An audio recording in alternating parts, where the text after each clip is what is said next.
Hi, it's Gab, and I'm reviewing Only God Forgives, which, if you're a fan of the film Drive, is probably one of your most anticipated films of this summer. It certainly was for me. Drive was my favorite film of the year 2011. I loved Gosling in it, and the teaming of Ryan Gosling and the director Nicholas Winding Refn. Hope I said that almost right.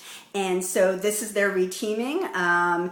It's not a sequel, but it's in a similar vein. It's a seedy criminal underworld, this time in Bangkok, and Ryan Gosling's character Julian is skirting this world. He's part of it, he participates in it, but he also seemingly has a strong personal moral code which sees him perhaps on the outskirts, or perhaps with a heart of gold underneath that mysterious, very, very stoic demeanor, but he gets caught up in actions and activities and violence that sort of go out of control. Triggered by the death of his brother, with whom he is in criminal-ish dealings, and his mother comes to town to urge him to avenge the death of his brother. The mother is Kristen Scott Thomas, and she is really the star of this film as far as I'm concerned. She's a bad mama for the cinematic ages.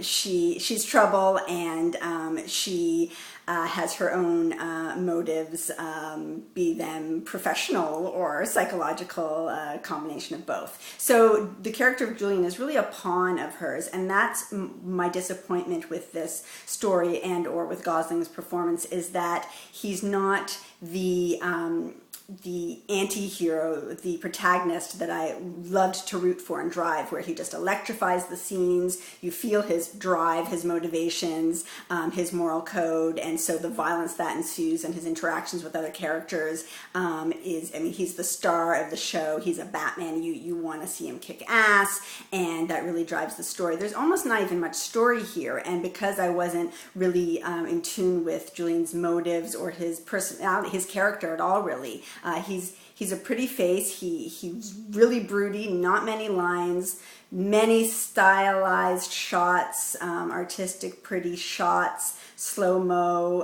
synth-accompanied music video type artsy-fartsy stuff here. If you thought Drive was slow-paced, then Only God Forgives might put you to sleep. And that's a warning for more mainstream audiences who may not know what to expect. I know Drive received some criticism for people expecting more of a Fast and the Furious kind of thing, and it definitely wasn't that. I think people probably have wisened up by now, so Only God Forgives is going to attract the more of the art house crowd, or certainly people who were turned on by Drive. And to me, it's a disappointment in comparison.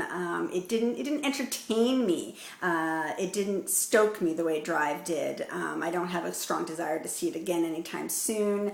It was just too heavy-handed in the stylizations. I was not drawn in and pulled along by Ryan Gosling's performance.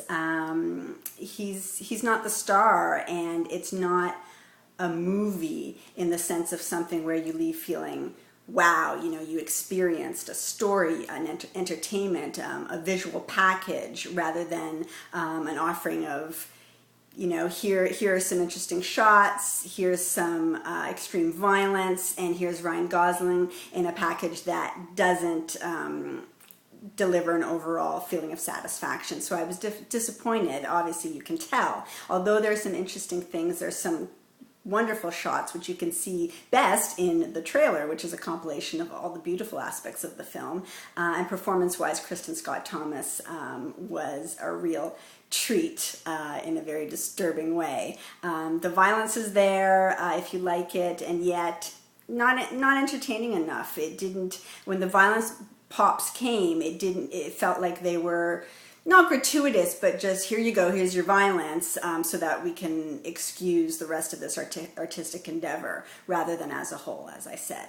So I can only give Only God Forgives 3 1/4 Gabs, but I recommend you check it out if you're interested in, if you loved Drive, or if you had faults with Drive, but if you're interested in the director and this sort of out of the norm crime drama. It is of interest, definitely. Certainly, thank you for watching my review.